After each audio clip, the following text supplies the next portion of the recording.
A portable paradise production.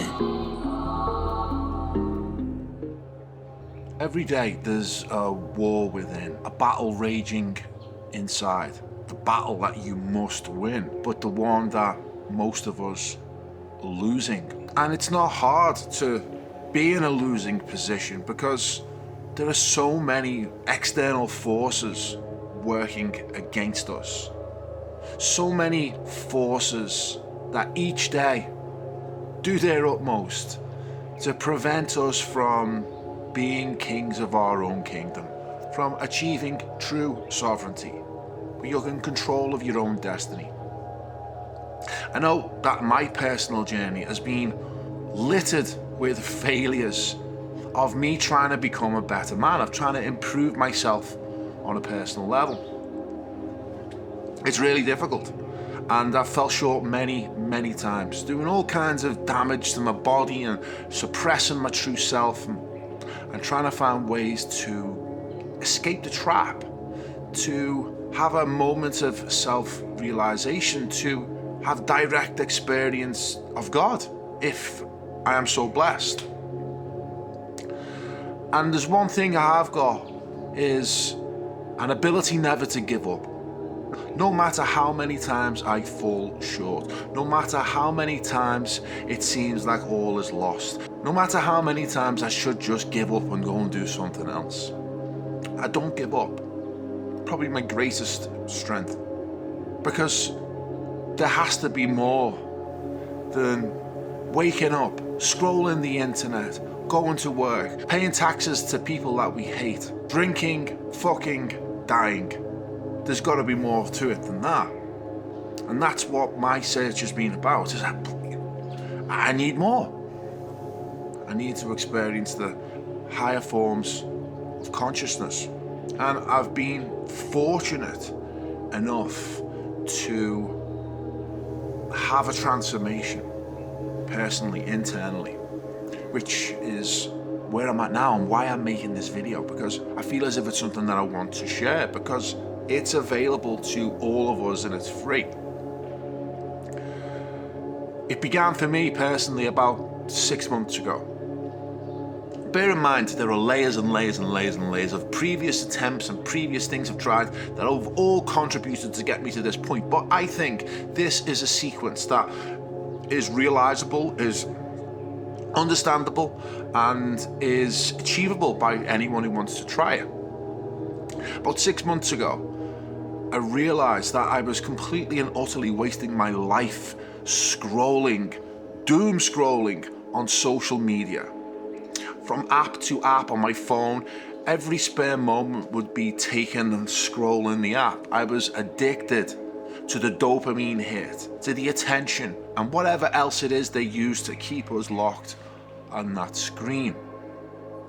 And I realized it was no good. I realized it was probably the worst possible thing that I could be doing in my life. And I made a decision to quit social media. And I did that. I unplugged. I deleted all of the apps from my phone, except for YouTube.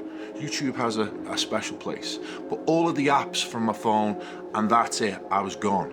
Now, obviously there are some withdrawal symptoms to such an action, especially after being so locked in. But once those withdrawal symptoms subsided, a new world emerged. An old world, but a new world. And so much more time and space became available to me in my life. So much so that I entered a triathlon for the first time in my life. At 48 years old, God, what was I doing? And I finished just about, but it was a major turning point for me in my life, is that, okay, it's not over yet. There's still a whole lot more to go. And then once I was in this cycle, once this momentum was beginning to build, is that I began to realize that the biggest problem, the biggest obstacle holding me back from achieving my potential was alcohol. Now, I'm not a big drinker. I'm not a heavy drinker. I can have my go and I can go and binge with the best of them, but I was never somebody who drank every day or went to the pub every day. That was never me. But I drank enough. I drank enough for it to ruin my momentum, to hinder my progress, to prevent me from achieving what my goals were. So as an experiment or as a personal challenge, which the triathlon has showed me I could do, is I decided to stop drinking for 6 months. Not forever, because then it sounds a bit weird when you tell people. No, for 6 months. Let's see if I can do it for 6 months and set it as a personal challenge.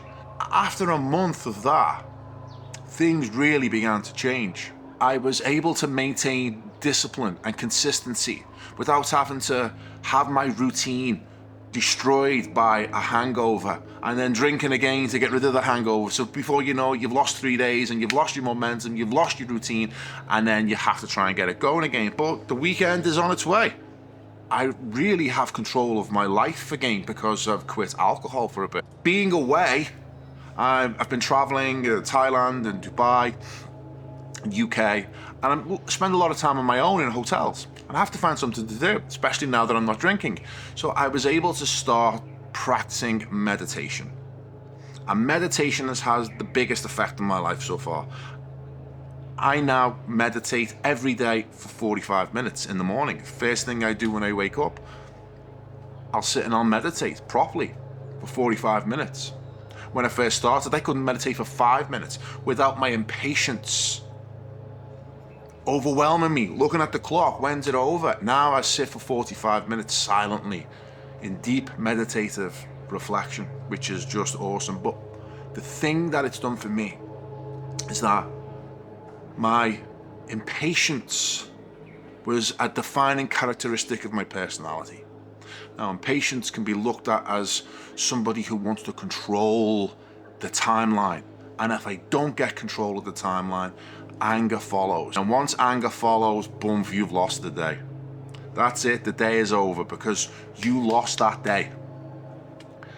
Now, one of the first things I noticed within 2 weeks of meditation was that the anger was gone. Right? I'm not an angry person, but it's this feeling inside, you know? And then the impatience started to go. I was detaching from outcomes, of trying to control outcomes, and peace and calm came over me for the first time. So all of these like truly magnificent benefits were coming from me just sitting silently for a period of time, and that was what pushed me on. That was what enabled me to sit for longer, to get more benefits from it, and now I'm flying. I'm doing it every single day. Not only that, I've created a routine, well, a ritual, because we should bin routines and create rituals. So in the morning I'll wake, I'll meditate, then I'll read some spiritual text, which is quite important because you need that philosophy to think about. And then after that I will do an hour writing, free writing or journaling, or coming up with ideas for content like this in the newsletter. It's been great and I'm on a real roll. And I feel as if now for the first time I am winning that war within. I've got one hand on my throne and I'm coming back to take control of my internal kingdom. And I think it's something that I want to share because it's free, it's available to all. So if you're faced with similar struggles and you're looking for answers or solutions, let me know, and I'm more than happy to help, because helping you helps me. Let me know what you think. If you've had similar experiences like this, I'd be eager to follow your journey. Speak soon.